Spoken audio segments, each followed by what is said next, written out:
Prediksi saya yang kelima, ini adalah namanya terjadinya sebuah extraordinary case. Di sebuah kejadian luar biasa yang kita pun nggak bisa itu terjadi. Misalnya, ada tokoh-tokoh politik kunci ya yang sekarang ini sebagai kingmaker tiba-tiba walau-walam ya, meninggal. Kulun nafsin zaikatul maut. Ya bisa deh, setiap orang hidup pasti akan mati. Ya sih mau mati. Ya nggak tahu kita ajal kan. Tiba-tiba dia mati, pasti berubah konstelasi politik ini.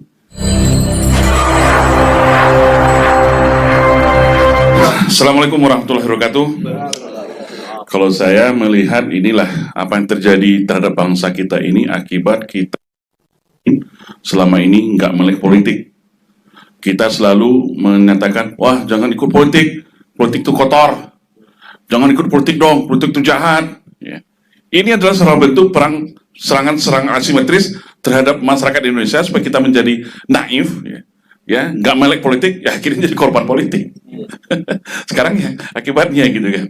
Tapi apapun itu tidak ada waktu terlambat. Kita harus optimis ya. Belanda pun kita bisa usir dari negara ini. Ya. Amerika Sekutu, pemenang Perang Dunia Kedua, di tanah Surabaya ini diusir sampai Jenderal Malabi pun tewas. Tidak mungkin untuk bangsa Indonesia. Saya yakin, insya Allah apa yang disampaikan Ustaz tadi, kebangkitan Islam itu bisa bermula dari bumi Nusantara ini. Amin. Nah itu, jadi gini Bang Hersu, seperti yang kita bicarakan tadi, duduklah biar agak santai sedikit. Kelihatan kali perutnya besar Bang. Tarik nafas. Jadi saya memprediksi ini Bang Hersu, ada 5 kondisi yang akan terjadi di Indonesia. Ya, 5 prediksi, ini ramalan politik ini. Tapi ini bukan ramalan spiritual, tidak, ini ramalan politik yang saintifik. Ya, prediksi yang seolah bisa dipertanggungjawabkan dari fakta-fakta fenomena yang ada. Yang pertama saya melihat, bagaimanapun seorang Jokowi tetap akan berupaya keras, berupaya kuat untuk memperpanjang kekuasaannya. Saya melihatnya seperti itu. Karena saya lihat tanda-tandanya masih banyak nih. Ngapain seorang yang presiden yang udah mau habis masih jabatan, masih lakukan survei ini, survei itu, 72% masyarakatnya masih puas. Ngapain? Terus yang kedua saya lihat, proses judicial review di Mahkamah Konstitusi tentang itu apalah pemilihan terbuka tertutup, ini juga bisa peluang. Ya, seandainya MK nanti, ya kita tahu lah siapa ketua MK itu, memutuskan tertutup, ini kan bisa menjadi sebuah alasan. Ya, jadi alasan untuk, wah kalau gini kita harus gini-gini, padahal kalau tertutup lebih mudah. Tapi namanya alibi bisa dibangun. Banyak kalau kita urai upaya-upaya, saya lihat seorang Jokowi pasti tidak akan rela dia melepaskan kekuasaannya begitu saja. Enak jadi penguasa itu Bang, kemana-mana dikawal, kemana orang minta sowahan, ya ada yang nyakitin kita nggak perlu perintah orang itu langsung masuk penjara, kan bisa aja, enak jadi penguasa itu. Nah, terus yang kedua, prediksi saya kedua, walaupun ya, dia udah berupaya nggak berhasil dia ternyata ada perlawanan rakyat misalnya, dia juga menyiapkan plan B. Plan B-nya yaitu tetap ada pilpres dan pemilu, tetapi tanpa Anies. Wah, ini prediksi yang kedua nih. Bisa 2 pasang, bisa dia bisa setting. Yang penting yang menang kedua-duanya adalah bagian dari kepentingan oligarki. Tanpa Anies. Nah kita lihat tanda-tandanya. Ya, pertama dengan kasus Joni Plate, ya. Belum lagi Partai Demokrat nih, kita nggak tahu nasibnya. Dengan Mahkamah Agung apa dituntut atau banyak upaya atau banyak lagi, atau kalau Formula E lagi mau diungkit-ungkit nih, KPK udah diperpanjang nih masa jabatannya. Jadi tanda-tanda nih kan Allah sudah memberikan kepada kita ya Ustaz ya, diberikan kepada kita untuk membaca tanda-tanda gitu. Nah, kita membaca tanda-tanda, jadi sah-sah aja. Wah ini arah kemana nih? Nah, dikiranya kita masyarakat ini bodoh nih, kita bisa melihat arah-arah ke sana gitu. Nah, kalau saya lihat tetap ada pilpres tapi tanpa Anies. Siapapun yang pasang 1-2-nya silahkan. Nah, yang ketiga, walaupun ada pilpres dan pemilu dan ada 3 pasang, tapi antara pasangan Prabowo dengan Anies terpisah, Ganjar berdiri sendiri.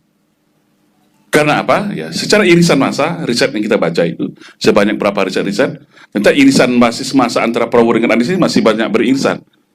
Nah, kalau mereka ini 2 terpecah dengan pasangan, kan bisa aja dengan operasi intelijen dan politik sah aja, carikan aja wakilnya, ya dipaksa wakilnya yang lemah lah gitu kan.